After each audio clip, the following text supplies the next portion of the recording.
Boa tarde. Boa tarde a todos e a todas. Sou Allister Dias, doutor em História da Ciência e da Saúde pela Fundação Oswaldo Cruz. Good afternoon, everyone. My name is Allister Diaz. I am the coordinator of health in the Oswaldo Cruz Foundation. I am a scholar of the National Library as a researcher, and I'm very happy for the invitation to coordinate the symposium called Psychology and Asylums. I'm going to do a brief presentation about the speakers. First of all, I'm going to have the presentation of Professor Ana Jacó Vilela.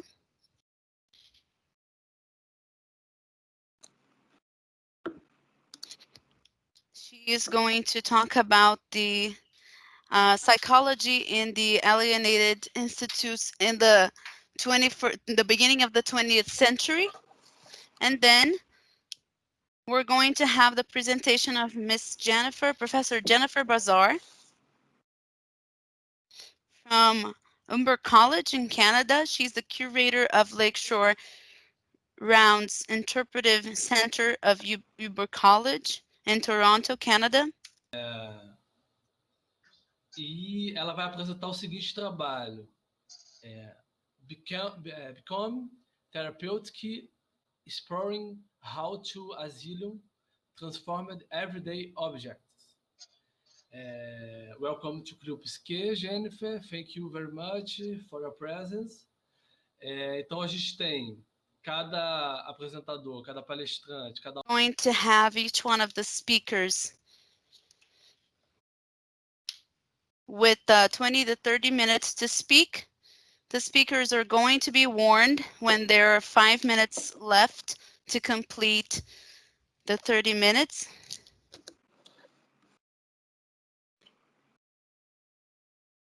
And after this quick presentation, I'll pass the floor to Professor Ana Jacó.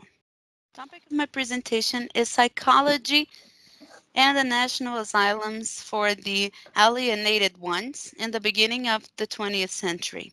I would like to start by thanking Mayra Vasconcelos and the whole team that worked in this research. It is a research that we have developed for a while now. And here I'm going to introduce a part of the results for this research, for this survey.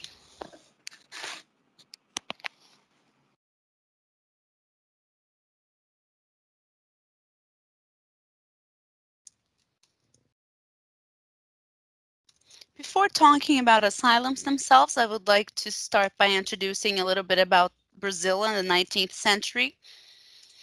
Remembering that differently than other countries in Latin America, when Brazil stopped being a colony from Portugal, it became a nation, it became an empire.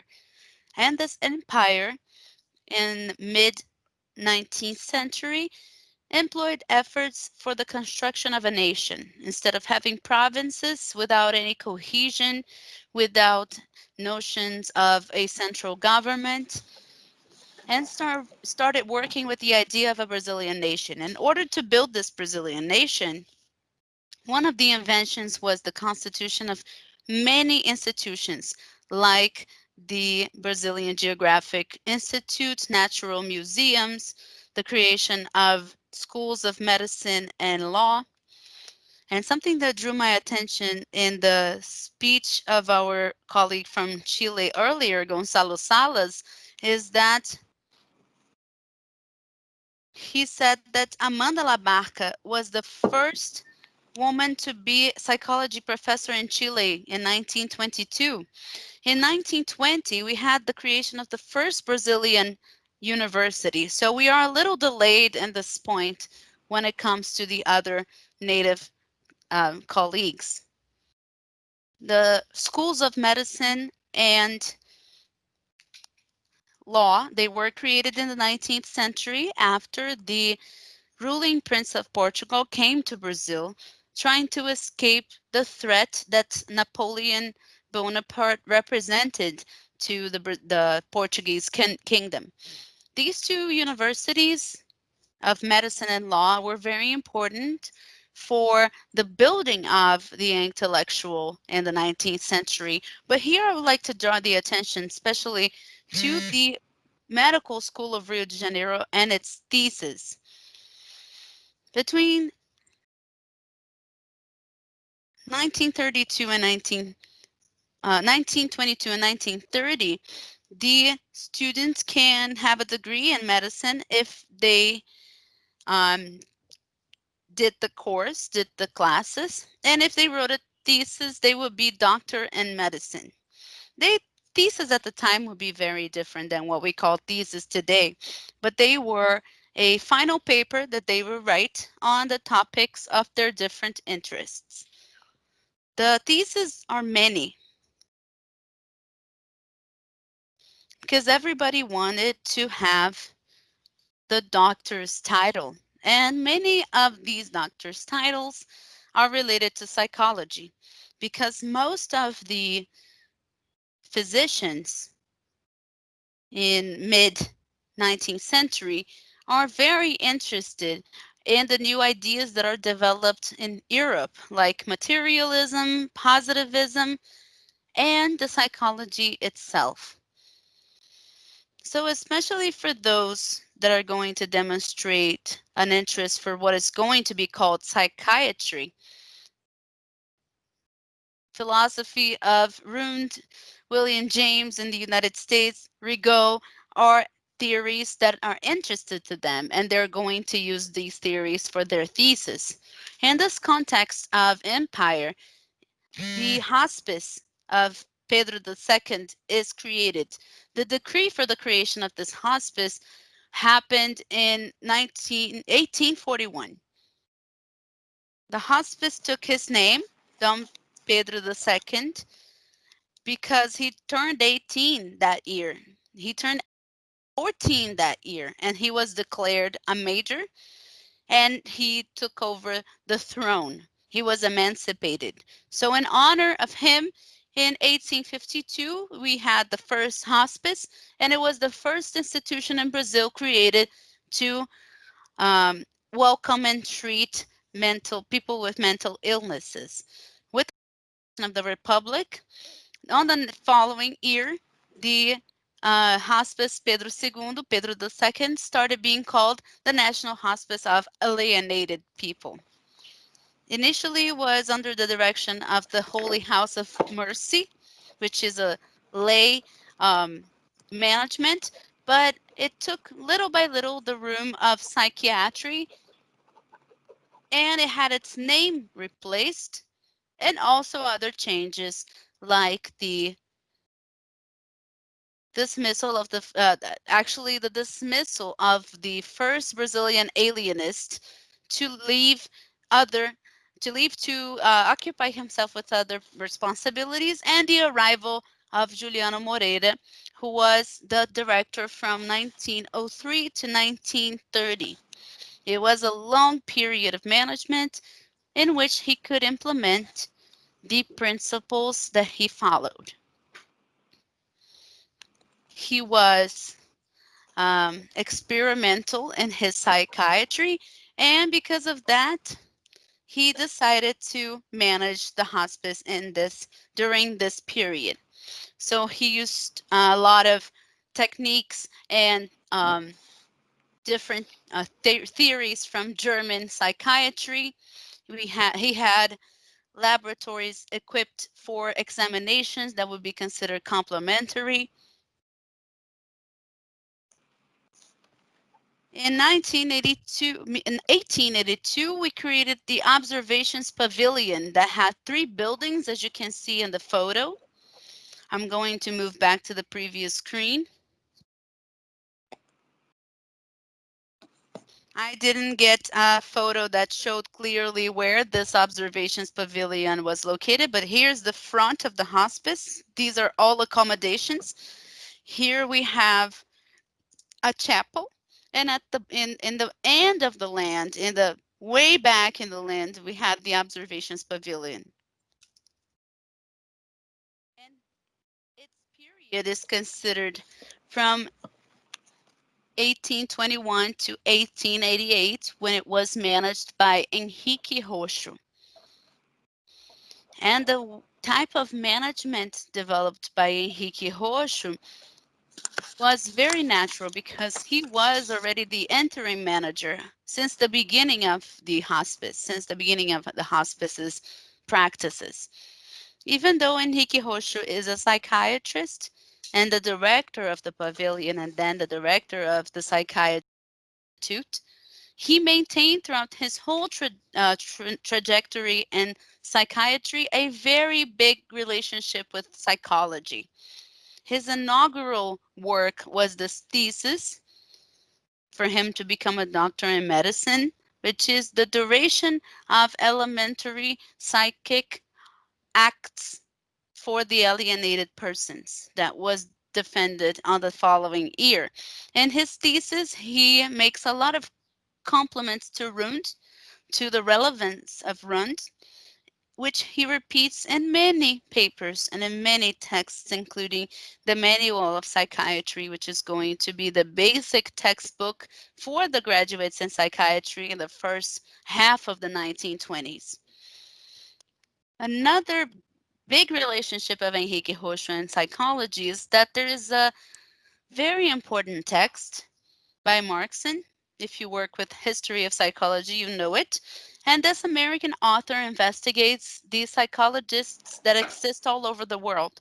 This text was published in 1932. He lists 1,800 psychologists, and the counterpart in Brazil is Henrique Roxo. Henrique Roxo was the one who said who were the psychologists that worked here in Brazil.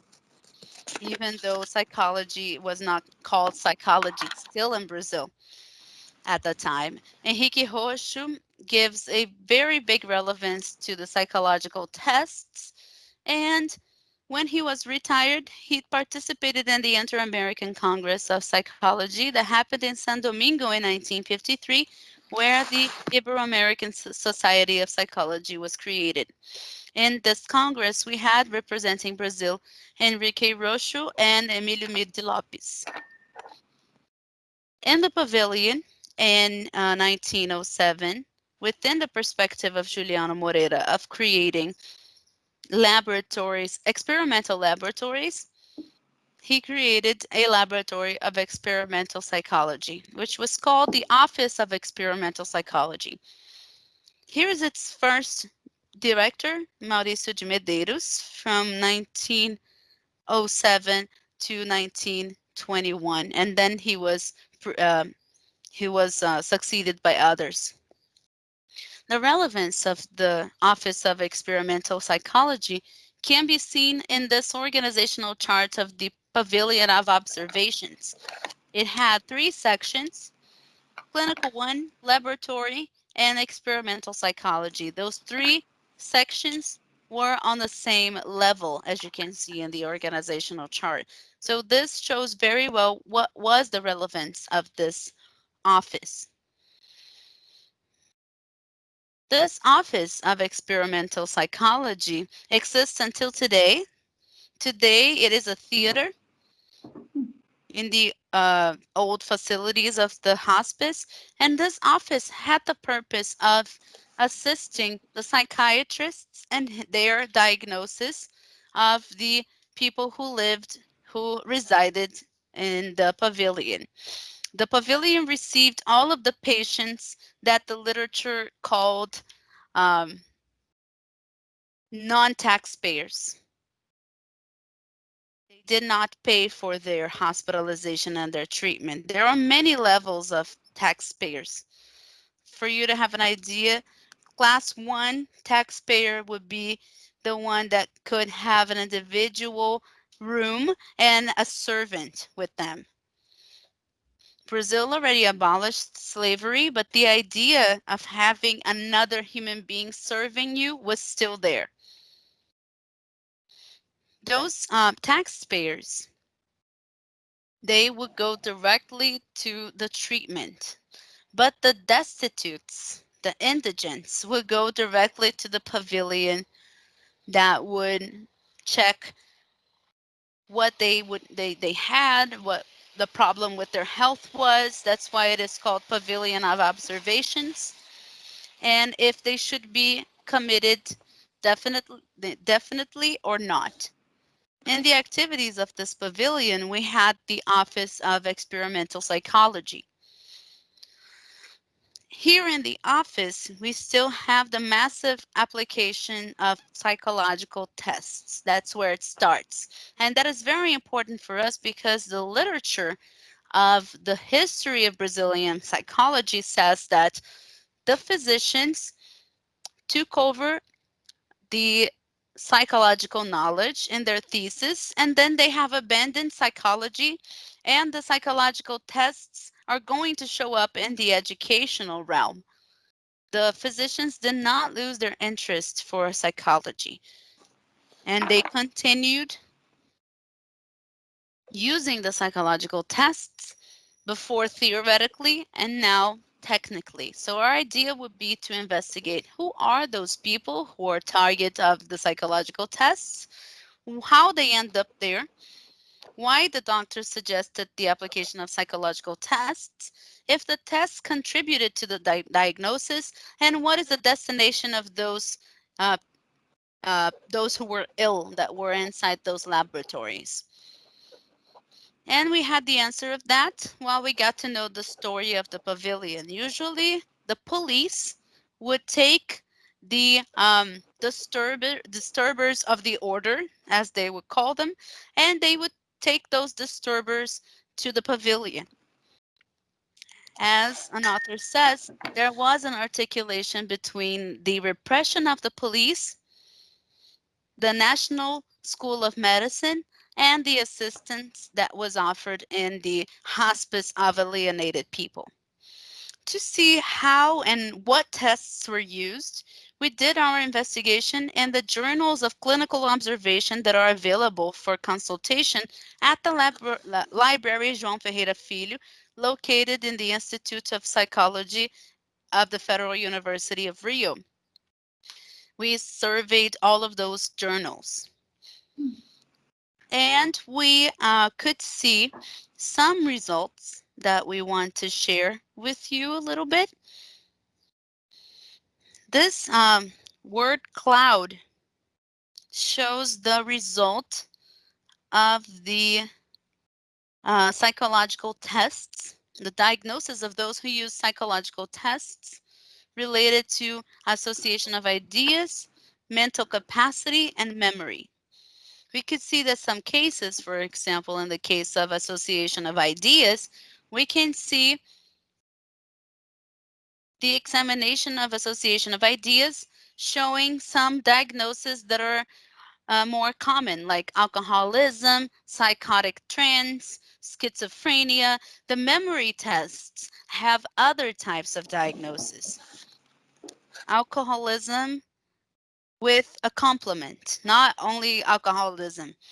And among them, we're going to see the brain syphilis, schizophrenia, and early onset dementia. Related to the intellectual capacity, there is some common diagnosis with the tests of association of ideas like schizophrenia and psychotic trends. The test of capacity, intellectual capacity, is more related to imbecility, deficiency in thought, lipophrenia, idiocy, mental weakness. Epilepsy appears here in the middle of the way between memory and intellectual capacity. These are called psychological tests, but we also did a more specific survey related to the psychological tests themselves. I have to tell you that this was a very hard job for us to survey because, as you can see, there's some names here. Method of Aschenberg, method of a lot of different first names, and we didn't even know what tests were they. The names of the authors were not familiar. Maybe The MB House one and Binet Stanford were the ones that we knew. So we had to do a survey on what exactly meant those tests in practice.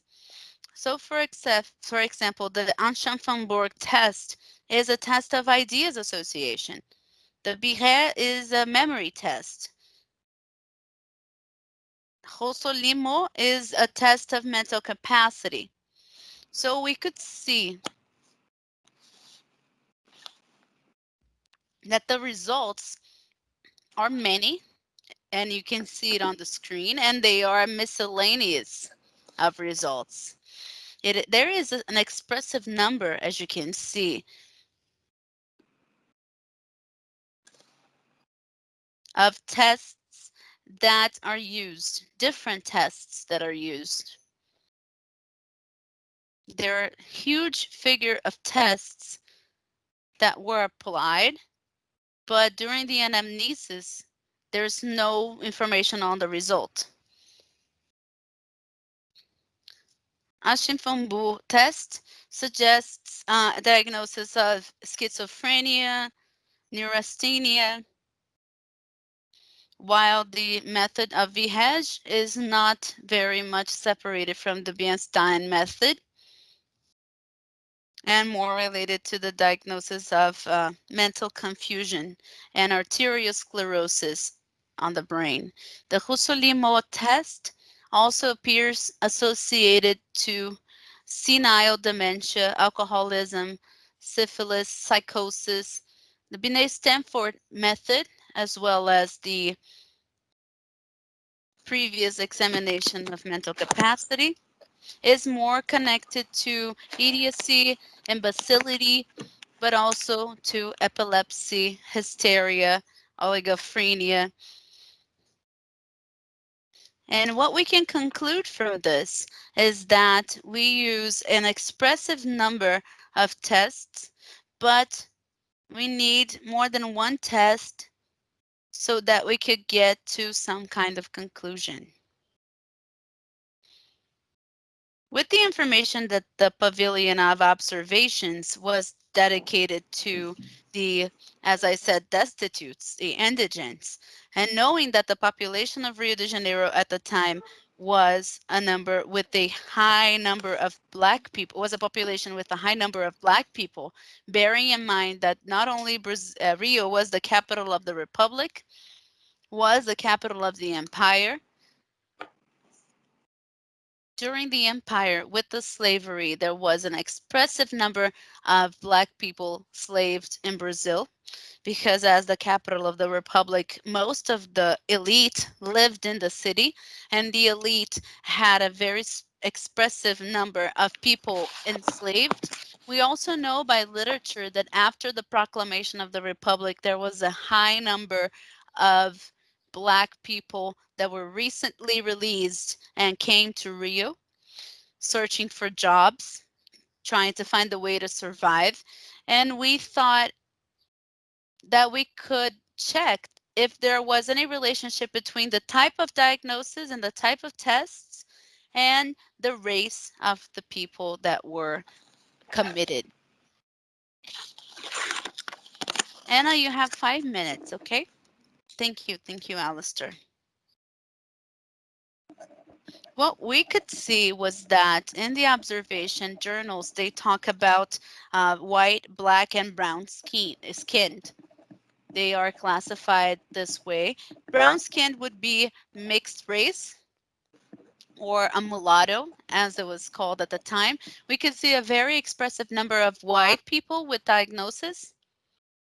The diagnoses of the white are very different, but it also corresponds to the fact that differently than what we have imagined, the number of white people committed is the highest number between Black, brown, and white.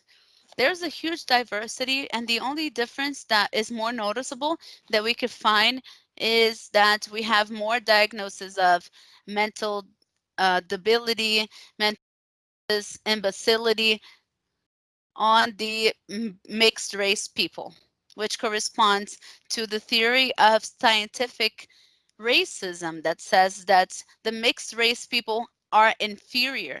We have here an example to see how these data are not very reliable. Lima Barreto, an important author from the beginning of the 20th century, he was committed twice in the pavilion observations. This photo was from his first committal for alcoholism. In his first committal, he was considered white, and on the second hospitalization 5 years later, he was considered brown. So probably there wasn't a lot of attention and a lot of care when it came to assigning a color, assigning a race to the patients. These two books here, Diary of Hospice and Cemetery of the Living, these are books by Lima Barreto where he describes his experience in the National Hospice of Alienated People. We also did an investigation on the relationship between diagnosis and gender. We also could not get a lot of accurate data, even though it is clearer to have imbecility, mental weaknesses, and hysteria assigned to women, and the biggest number of diagnoses to the men, but we also had more men than women inside the hospice. The woman was very much studied in the medical school of Rio de Janeiro. They discussed about the peculiarity of the central nervous system, the reproductive cycle, the physical fragility, and the size of the brain that indicated that women were less intelligent. As final considerations, we want to draw the attention first to the difficulties that we had when it comes to the handwriting and the spelling of the words at the time.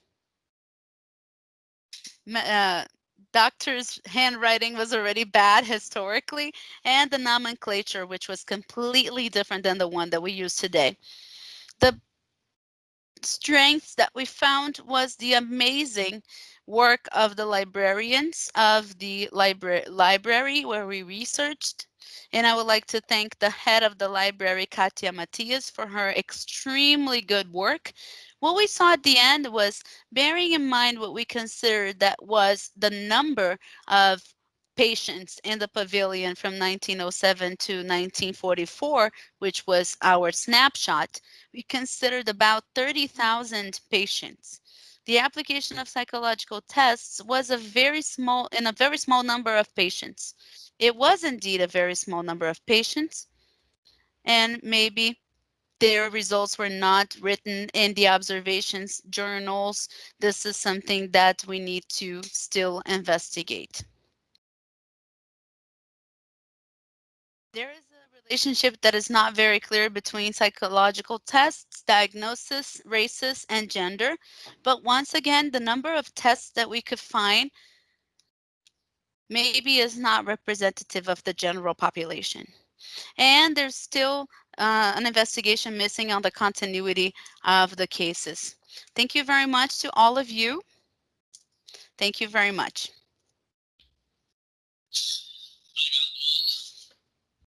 Thank you, Anna. So now, continuing, I'm going to pass the floor to Jennifer. And we're going to do the same thing from 20 to 30 minutes. And now I'm passing the floor to Jennifer. So thank you everybody for their patience. We were just sorting out the details. And so I wanted to begin by thanking everybody for the invitation today to present, especially Rodrigo Miranda, and particularly those who have been working behind the scenes and have been speaking to me through the headphones to translate, including Fernando Tavares, as well as the translators, Verônica and Nathalia. And my fellow presenters as well, I'm really interested. I was able to listen to Anna Jacó's presentation as it was being translated. And I think it'll be really interesting to compare. Her work focused very much on textual records and an analysis of these journals. And what I'm going to present today is more about the material records, the non-textual records. So I think it'll be an interesting complement. Now, on that note, I do want to jump right in. Now, the importance of the physical appearance of English North American asylums was strongly emphasized in the 19th and the early 20th centuries. The buildings were often constructed in the latest architectural style, and they were placed on beautiful properties outside the city center. And the public took notice. There are images of asylums are very common on tourist postcards, and travel guidebooks declared the beauty of the grounds as something worthy to visit. And this attention to the physical structure was intentional. The aesthetics were a key component of moral treatment, which was the primary treatment philosophy of the period. And asylum superintendents discussed the plans of their buildings in depth. They published articles and books that directed the appropriate construction materials or the designs, and they were known to tour neighboring facilities to collect insights and plans. Now, the emphasis that was placed on the physical structure is therefore understandably prominent in the archival records. So asylum collections are filled with architectural plans, construction correspondence, and publications that offer guidance on best practices. And historians have traditionally engaged with these materials in depth. They've evaluated the architectural decisions that have been made at various institutions. They've traced the connection between the physical structure and the treatment philosophy, and they've tracked the changing designs adopted over time.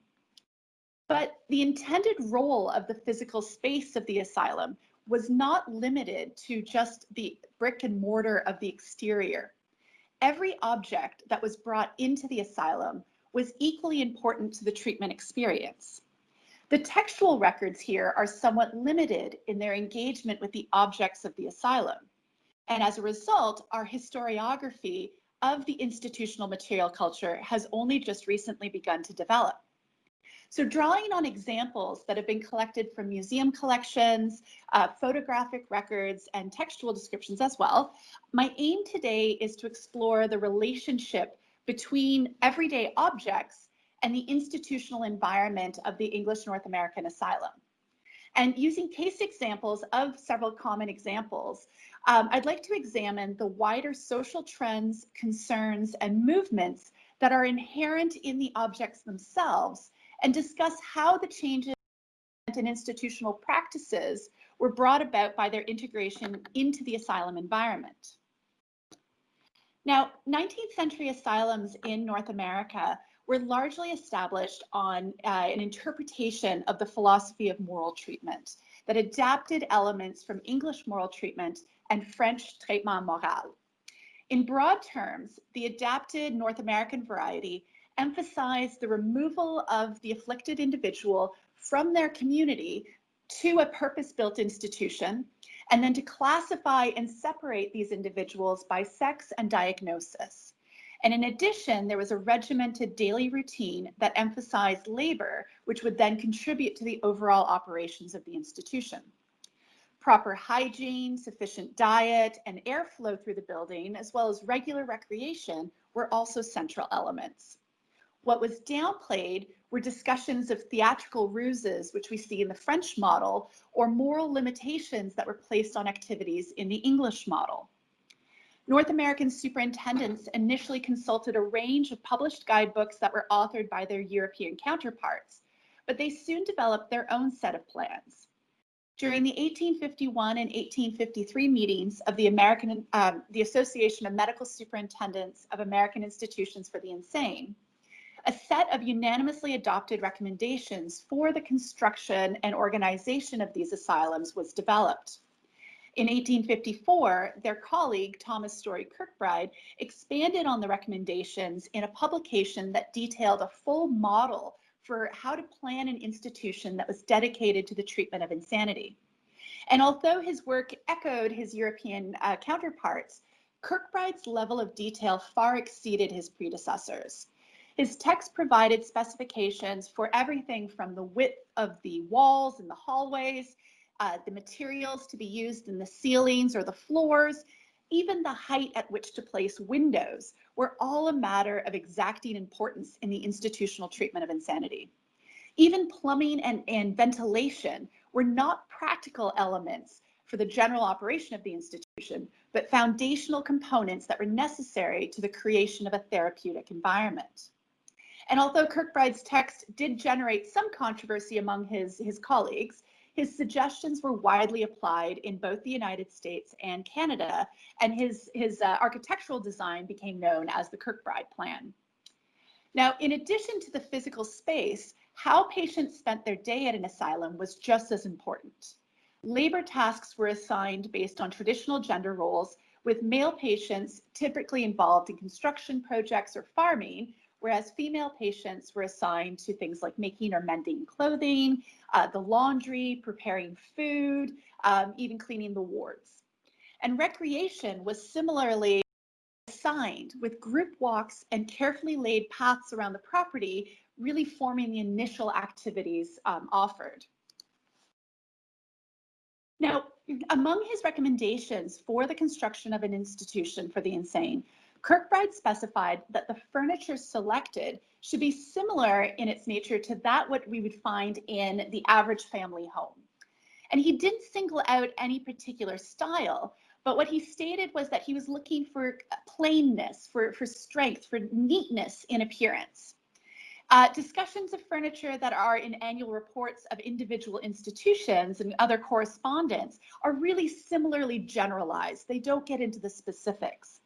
But when we look to museum collections and photographs, what they reveal is a very purposeful selection of furnishings that can largely be tied to rising societal concerns about sanitation, disease prevention, and cleanliness. So, spurred on by repeated epidemics that left no part of the continent untouched, North American society began to center their focus on the connection between our living conditions and the outbreak of disease by about the middle 19th century. Initially, attention was placed on sort of public infrastructure, the growth of the urban population, and particularly the rise of immigrant numbers. Now, asylums were no different than their neighboring communities. This fear of disease was common and it was constant.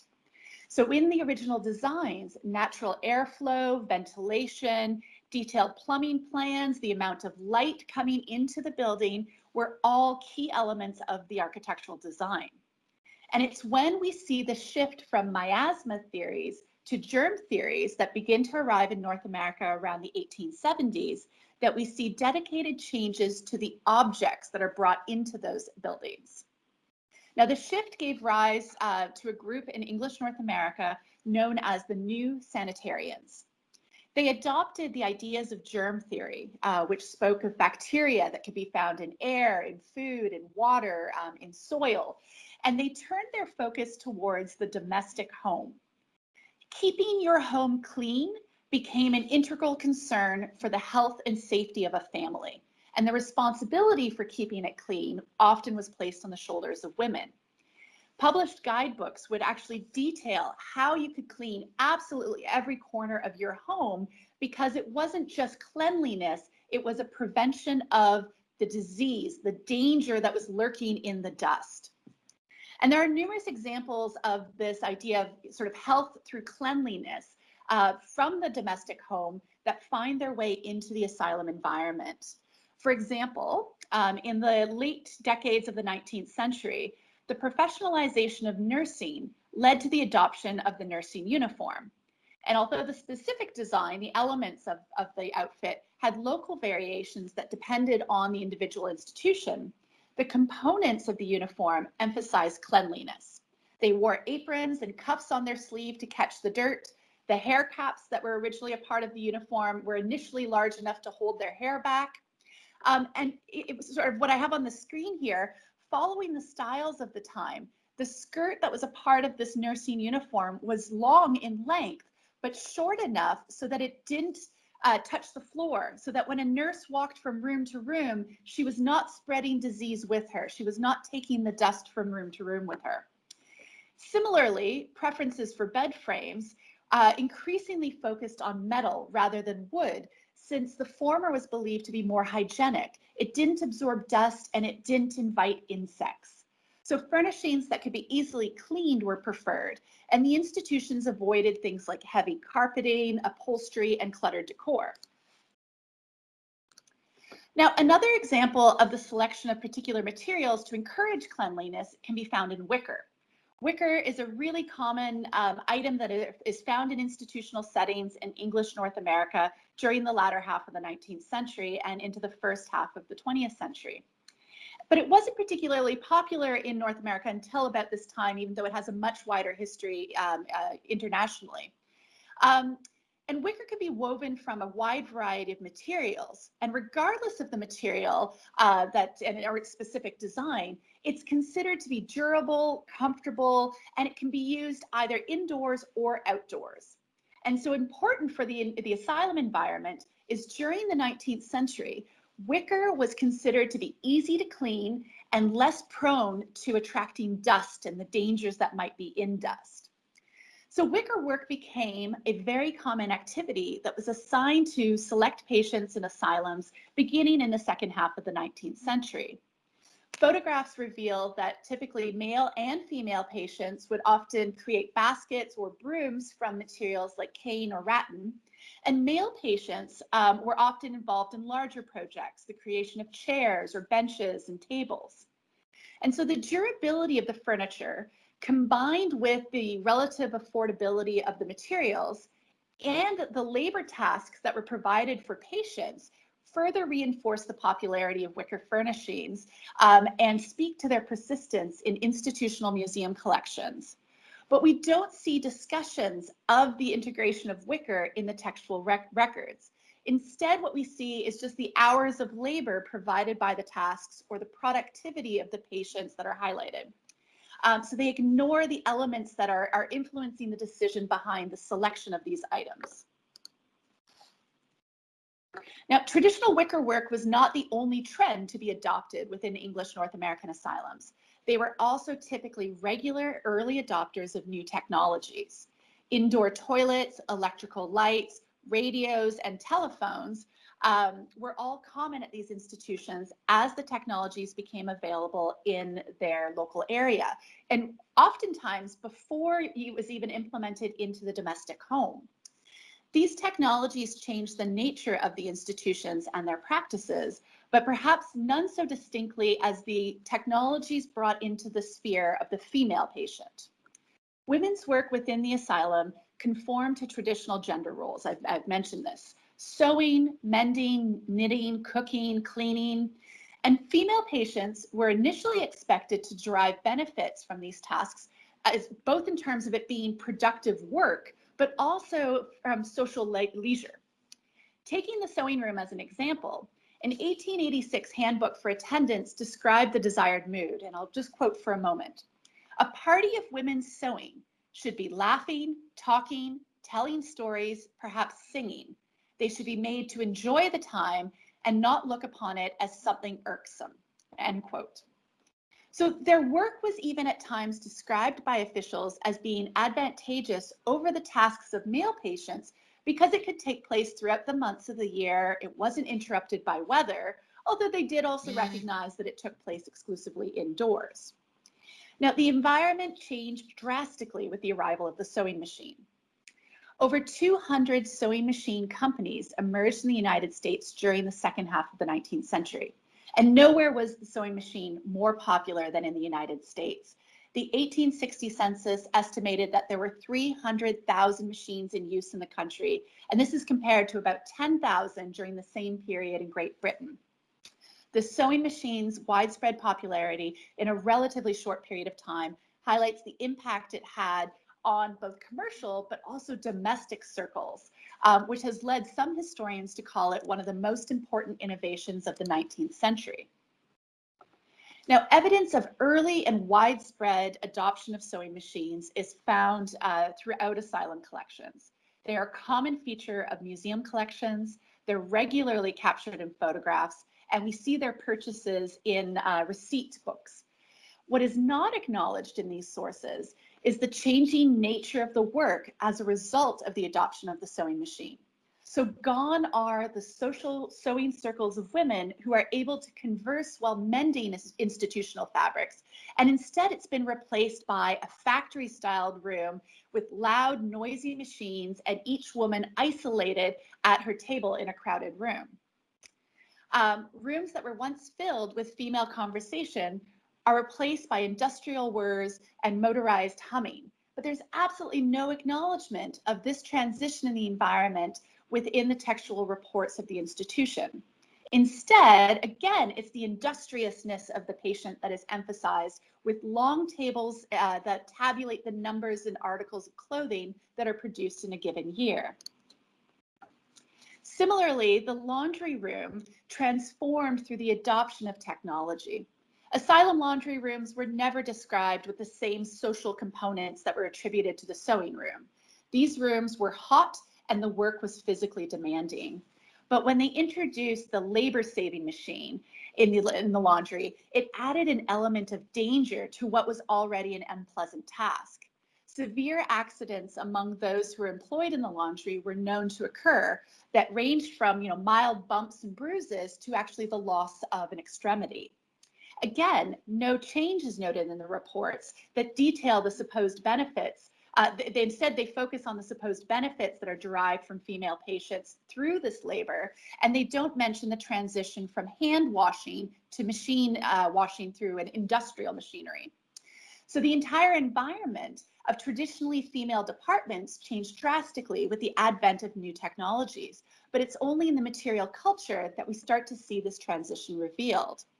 And I'll give one other example. During the first decades of the 19th century, physical exertion within asylums was largely restricted to your assigned labor. And then it was added to with organized walks and sometimes occasional weekly dances.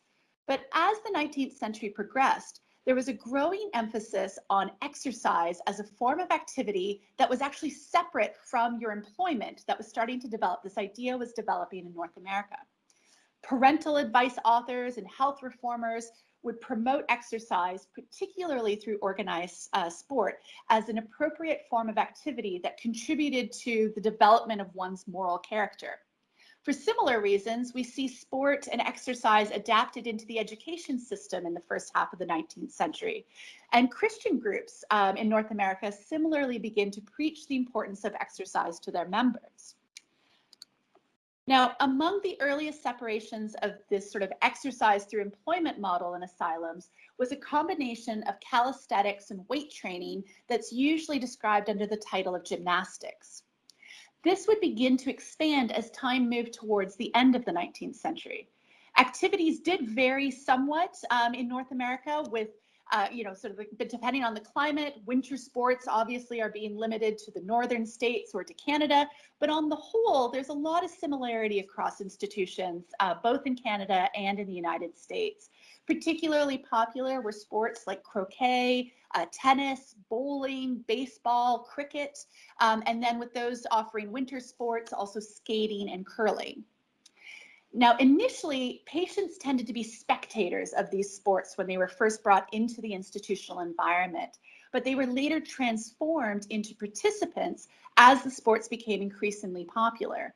And the transition is revealed in photographs and museum collections, but most evident in the changing landscape of the asylum during the late 19th century. As these sports became increasingly incorporated into institutional practices, sports fields and courts were added to the properties where only walking paths had existed before. Now, the period during which asylums were integrated, we're integrating exercise and sport into the non-labor activities of their patients. It also coincides with a time of increased public acceptance regarding women's participation in sports.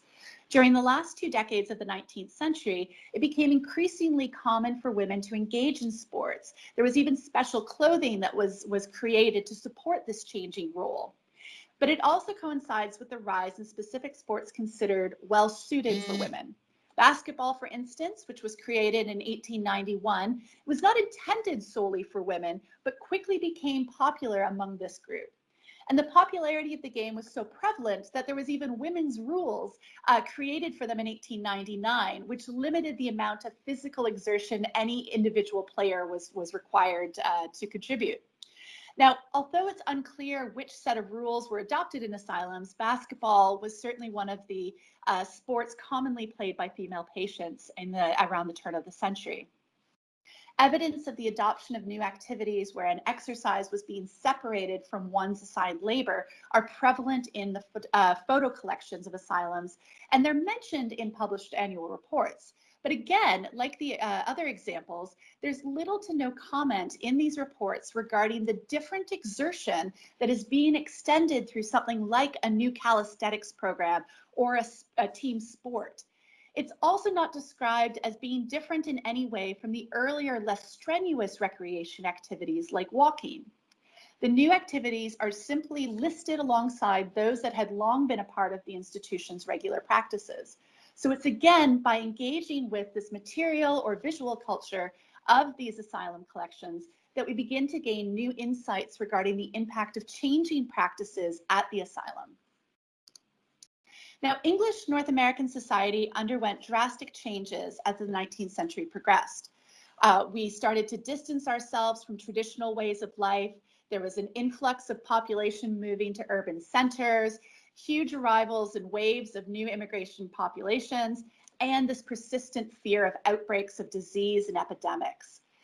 We also see during this period the establishment of compulsory education and the development of a public school system, an increasingly complex hierarchy within the workplace, the rise of leisure time as being separate from one's work, and the entrance of women into the professions. It's in light of these widespread, societal evolutions that it would be surprising if the asylum system had remained consistent throughout the century. But textual records in the form of correspondence or reports fail to capture the breadth or the depth of these changes. And by reading the records for these objects that are casually mentioned as an aside, and then combining them with artifact and photograph collections, that we get a more nuanced picture of the changing environment of the asylum. Thank you.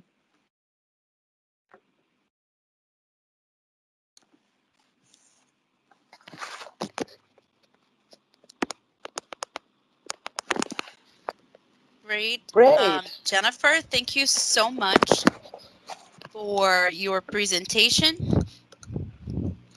Right now, we're going to the questions that appeared with the YouTube viewers. And I'm also going to make a comment about the two different presentations, comments and questions. Since there were very few questions on YouTube,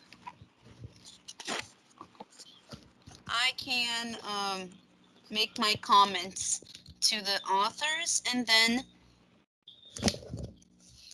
we can read the questions. There were only two questions from the audience.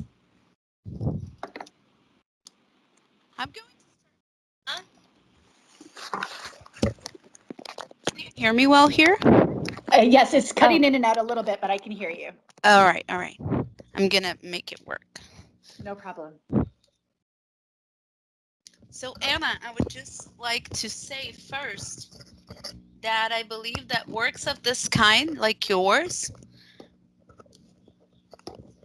they are very important to show the psychological texts in psychiatry.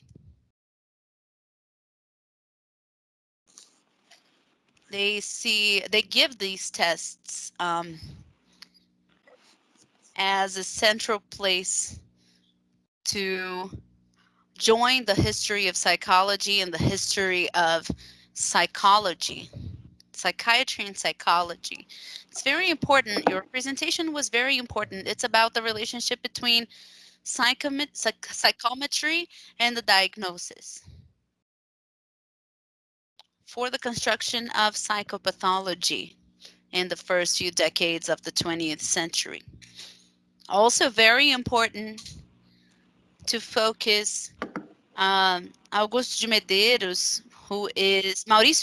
who is a very important psychiatrist, and that wasn't very much studied by both the history of psychology and psychiatry. Something that is recurring in your job and in your presentation is this difficult relationship, this ambivalent relationship between the manuals of Henrique Roxo and the clinical sources, and also the comparison between them. these two types of sources, which generate very important issues. A hypothesis related to race. The hospices have more white people, as it was proved by surveys by many researchers. And the presence of more white patients as a hypothesis is that it's because the hospice has a class. It has a snapshot in a certain class. So being hospitalized in an asylum requires some sorts of relationships, even though the admittance at the committance at the pavilion is made by the police. Another hypothesis that might help is that the Afro-descendants, they go to other practices of cure. And that makes us think a lot about the social image of the asylums. These are just a few comments and a few questions. First, about nomenclature. You use observation journals, but we are used to observation books for patients. I would like to know if there's any specific difference when you talk about journals and books. Another issue, another question actually is, there are 300 and something tests in this timely snapshot, and I want to know if there's any moment where you have an increase in the number of tests found. I say this because there is this increase in the presence of tests and the documentation of the judiciary asylums in the 1930s. So there is another question to a comment actually to about this Wunsch selective conception. There was conception of institution, psychiatric institution. And it was a very different, there were variations to what is a psychiatric facility. So how can this influence the work that is done? And also the selective receiving of those patients. Henrique Rocho has a French tradition, and in the observation pavilion, we had a more different focus, a more expanded focus. So Anna also had a few questions from the audience.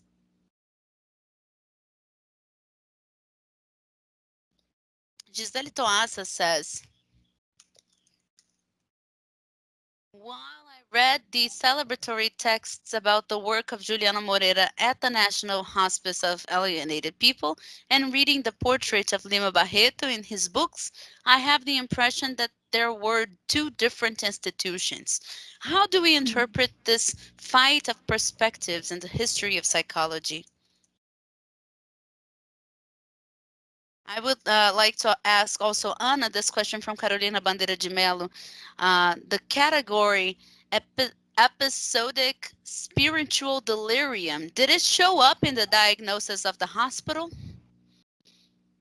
And what do you have to say about this diagnosis?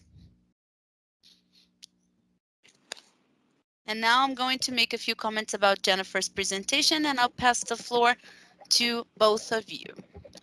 Just a second, because I have written here some comments about Jennifer's presentation. Some general comments.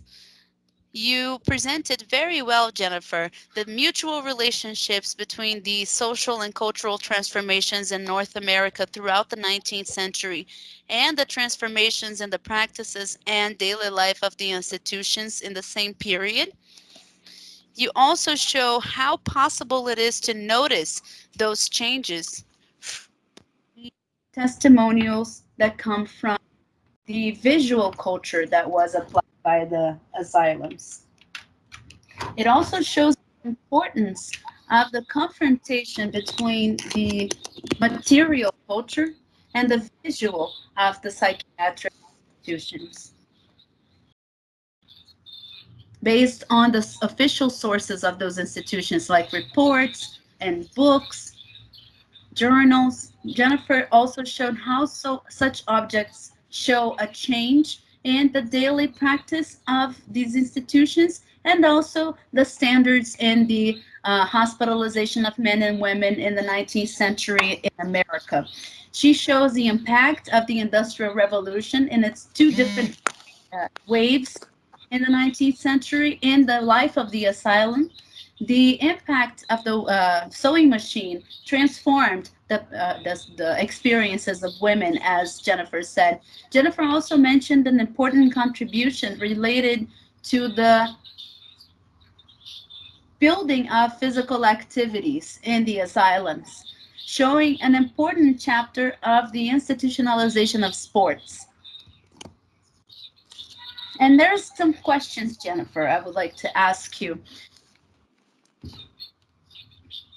We know that the basis of the psychiatric and therapeutic project in the first half of the 19th century, summarized by the moral treatment label, has important consequences in the psychiatric practice. In your understanding, the disciplinary order for the Western society, in my understanding, the disciplinary order has an important definition in the Western practice that has transformed in the 19th century, dialoguing with the transformations of routines and practices in the hospitals. And they remodel the nature of the experience of being hospitalized itself in those institutions.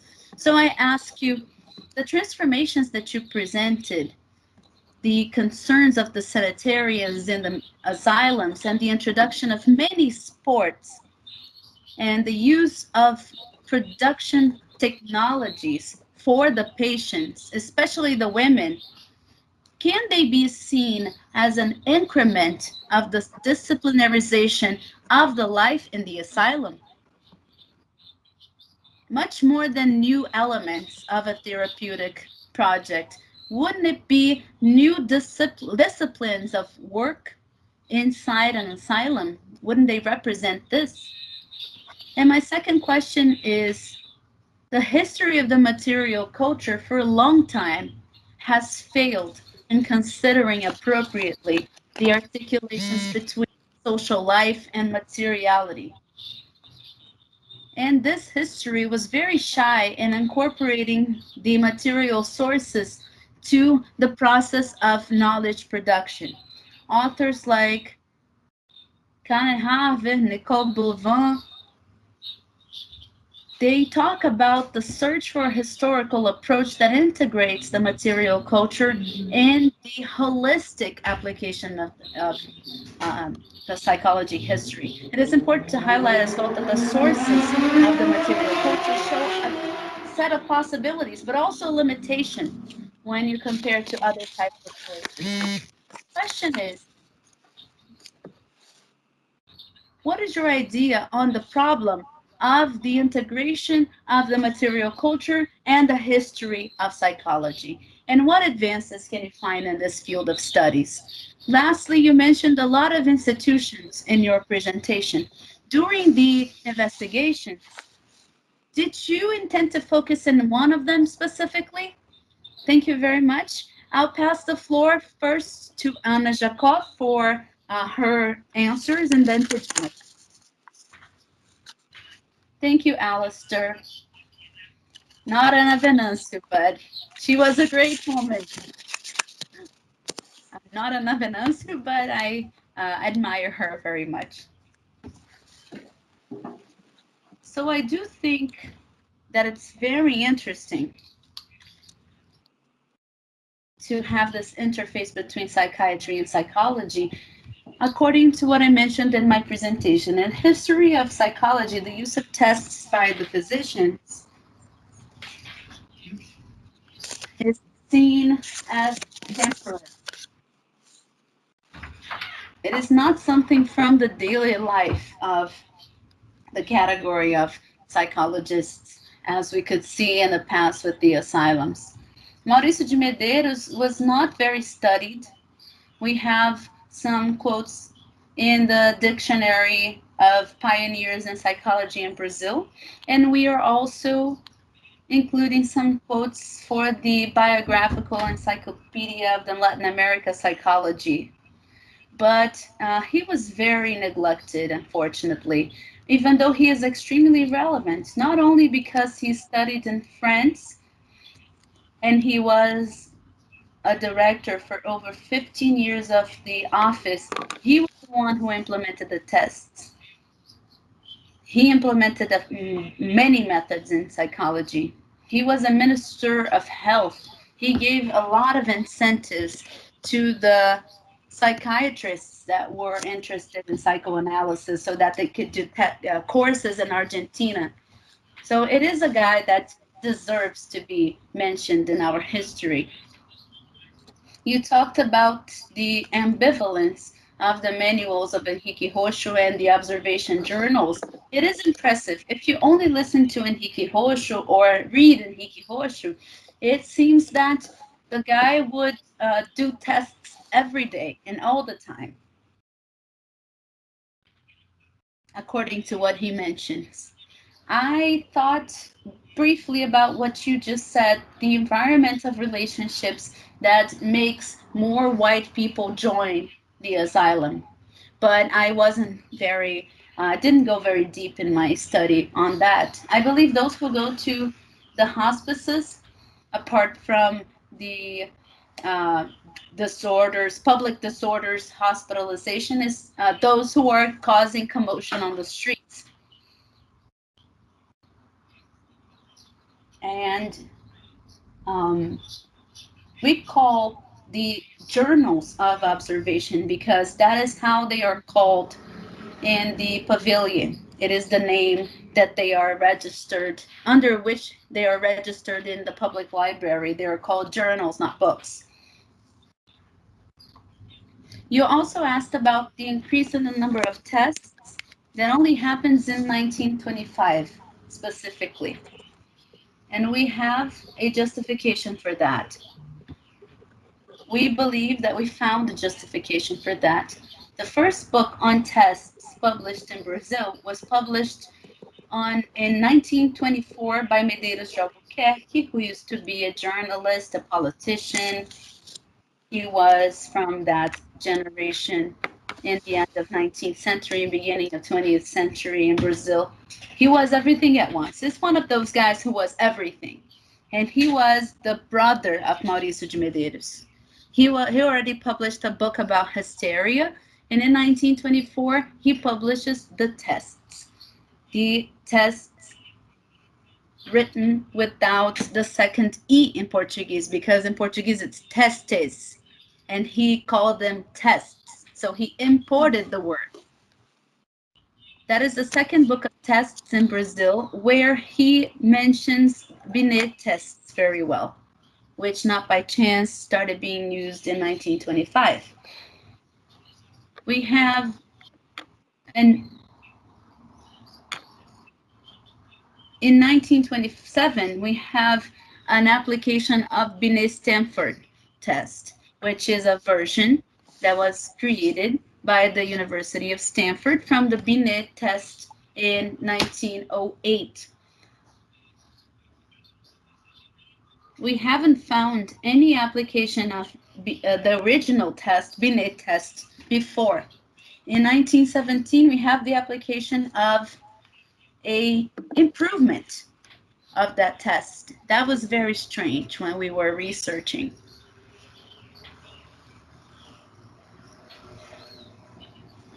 Henrique Roxo was much more focused on French psychiatry, but he was the one who complemented Rund. He is the big messenger of Rund here in Brazil. And Kreplin, who was the basic orientation of Juliana Moreira, was a student of Rund. That was much on the stimulation for the creation of laboratories and came with his doctor's doctoral research with Rund. And I believe that those are different appropriations. Both Juliana Moreira and Henrique Roxo did them at that time, and it is not exactly the same thing as they were proposing with Rund and the French psychiatry. I believe that they do a few adaptations here with all due respect, of course. Gisele, thank you very much for your question. She mentions here the historical perspectives of the hospice in counterposition to the report from Lima Barreto when he was admitted.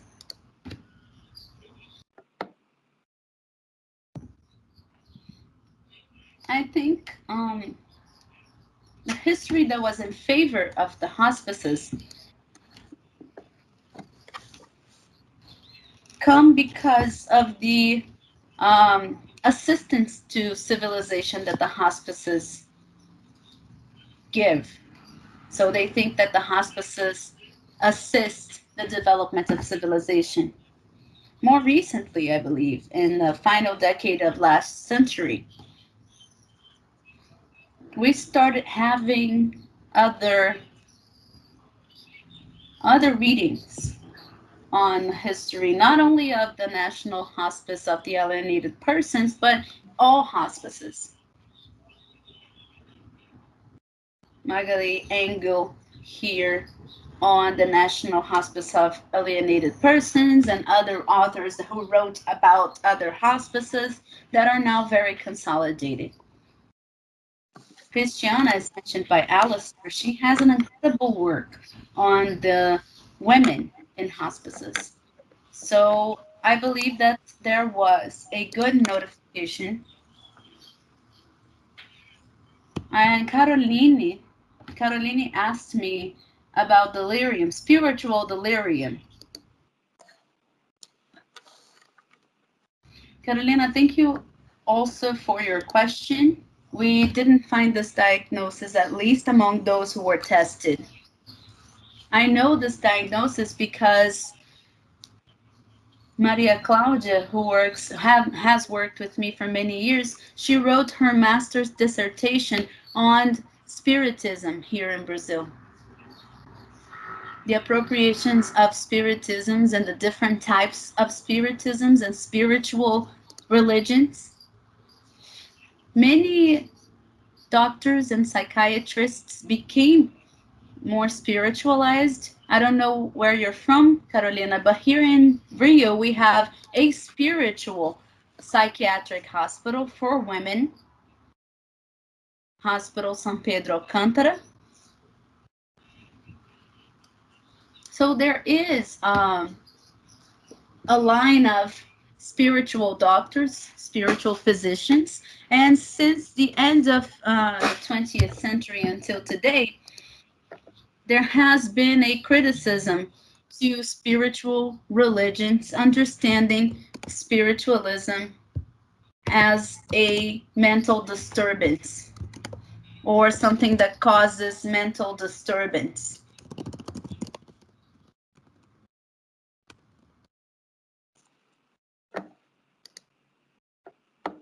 I hope I was able to answer. Thank you very much. And thank you very much, Allister, for your coordination. So I pass the floor to Jennifer to answer her questions in the comments. Okay. So thank you so much, Allister, for your comments and your observations. I'm grateful. Let me start with the question you asked about sort of this transformation that is taking place in the second half of the 19th century. I think this is where material culture, I think, is really interesting, because there is a transformation taking place within the profession. We know this. Alienists are moving towards becoming psychiatrists. And we're going to see psychologists integrated into that environment as well. The other staff within the institutions are professionalizing. Attendants are becoming trained nurses, right? So there's a lot of change happening as we head towards the 20th century. But what I've noticed within the textual records is in relation to treatment, there really is very little discussion of change.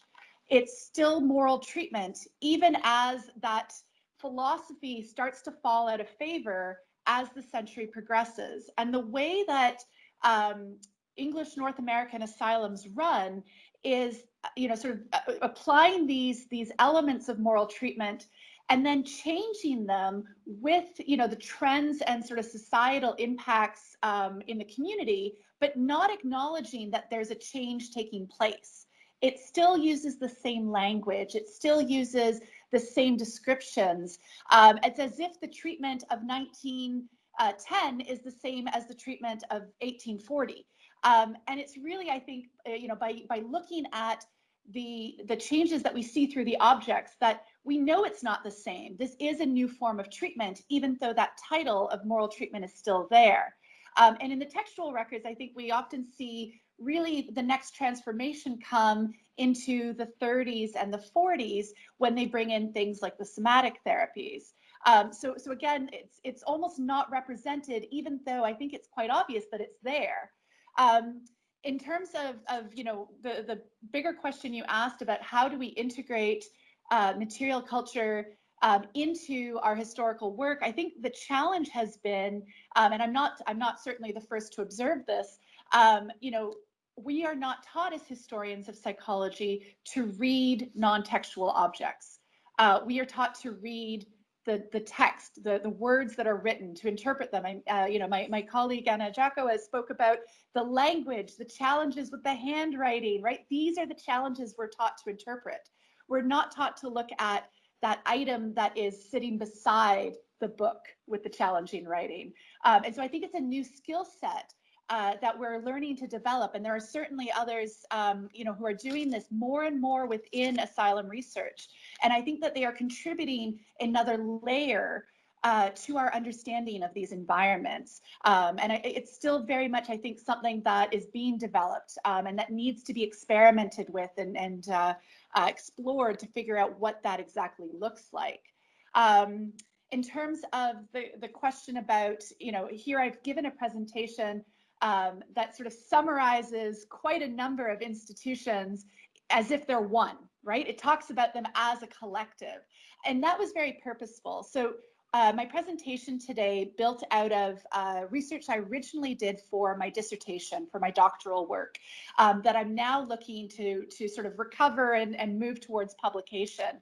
And my goal was to really break from this idea that we can only tell the stories of individual institutions and to move back towards the larger collective story. Because as much as there are individual differences between, Canadian or American institutions from East Coast versus West Coast, I mean, all of these factors, there's a lot of similarity.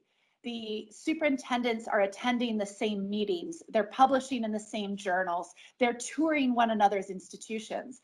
And so I think that we start to see some of the changes and practices as they developed when we look at the collective. And so my intention was to speak of them today as sort of this ambiguous whole, as a unity. And yet, of course, the next piece to this would be looking at those individual institutions. And if I may, I'm only able to read the one question within the chat. I'm not able to read the other one. Hopefully I can get it translated. The question is about gender and whether or not there's any sort of diagnoses related to gender issues and gender therapeutics in these institutions. And absolutely. On the one hand, basketball or sports, golf, there was lots of different sports that are being used in these institutions. It is being looked at as something appropriate for women to do, which is sort of challenging traditional gender norms. And that's happening outside of the institution as well as inside. But when it's taken to an extreme, when there's a change that is considered too far, then we start to see diagnoses that are identifying, too much masculinity within a female patient, or conversely, too much femininity within a male patient. I can't think of off the top of my head of a particular specific diagnosis within that, but it's certainly, I've seen it represented many times within the symptoms that are listed as being a sign of illness within these institutions, and also that break from the traditional gender role. There's a real sort of uncomfortableness happening, as much as it's being increasingly accepted in the sports field and within exercise. I mean, you see exercise programs in women's colleges in this period, and yet it's when that step past, whatever that level has been set at, that it's problematized, that it becomes a symptom rather than something that is okay or normalized.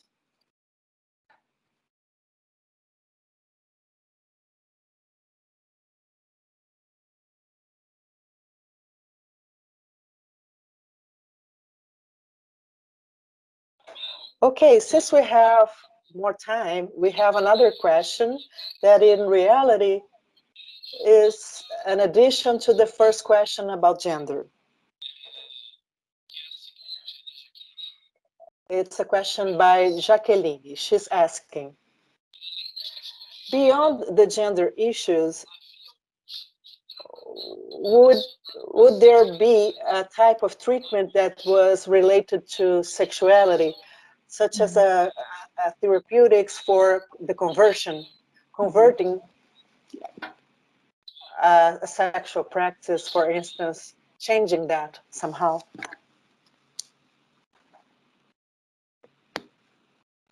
Absolutely.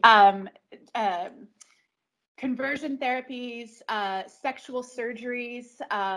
There's lots of different examples during the second half of the 19th century and even into the beginning of the early 20th century that very much looked at gender as something to be solved, as something to be treated, right?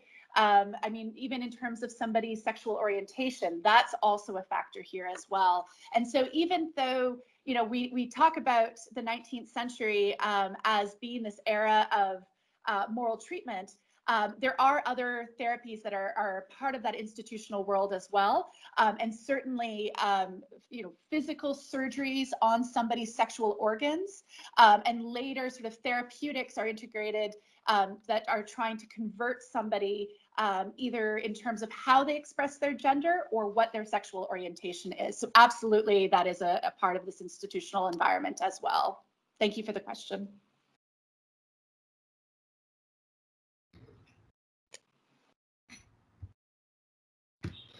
Well, having finished our questions now, I believe that we can wrap up this roundtable within the schedule. Allister, there's a question from João to Jennifer. I'm sorry, this question, I didn't realize this question. Jennifer, was it also possible to identify in the photographs the presence of recreational activities or artistic and cultural activities in the institutions? If so, how were they combined with the production activities? So if I've understood the question correctly, yes, absolutely. The photographs in particular, because museum collections do not tend to have sports equipment in the same quantities that they have, something like the technological changes of the female departments, things like the sewing machines. I suspect because they wear out faster. So, baseball bats and golf clubs and, other types of sports equipment was not typically kept. Whereas, something like a, sort of heavy duty metal sewing machine, it endured, it lasted long past its time period. So photographs in terms of recreation activities become particularly important.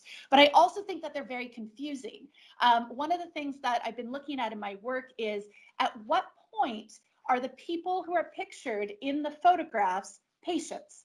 And at what point are they not? And it's really, it's something that I'm still teasing apart. Is it looks as though when sports are first brought to the institutions, the photographs that capture these events, the newspaper articles that are written about these events, it's about staff or people coming from outside to play the sport on the grounds, and the patients are spectators. And it really seems to be, sort of later, as we move into the later decades of the 19th century, that you start seeing sort of equipment purchases or mention of patients actually playing, or you start to see that it's the way that photographs are labeled, that it's becoming clearer that these are patients who are engaged in the sport. And then I think what solidifies that relationship is when you look at changes happening to the physical grounds of the institution, that you start seeing tennis courts and golf courses and basketball courts and baseball diamonds being actually constructed on the grounds, because they are now being used as part of the institutional practice. And so it's not just walking paths. You see this in the maps as that changes.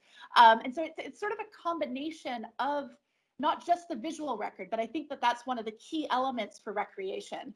It's also in, sort of these maps of the grounds, mentions on the back of photographs, and to some extent, you start seeing it within the annual reports. It's just that they don't engage with the topic in the same way. They just list off the sports. It's sort of a table, at least in North America, it's a table that just says, these are the sports we're playing. There's not a discussion.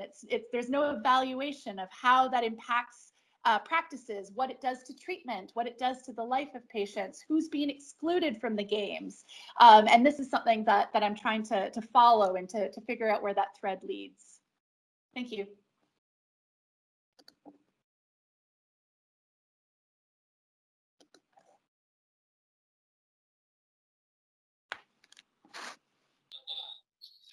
Well, after the questions are over now, I would like to thank the presentation by Ana Jacó, the presentation by Jennifer Bazar, and everyone who was able to participate, to ask questions. And since we are out of time, we should wrap up this symposium on psychology and asylums. And I'd like to thank you for this opportunity of moderating this session. That's it. Thank you, Allister. Jennifer, it was a great pleasure to have you here.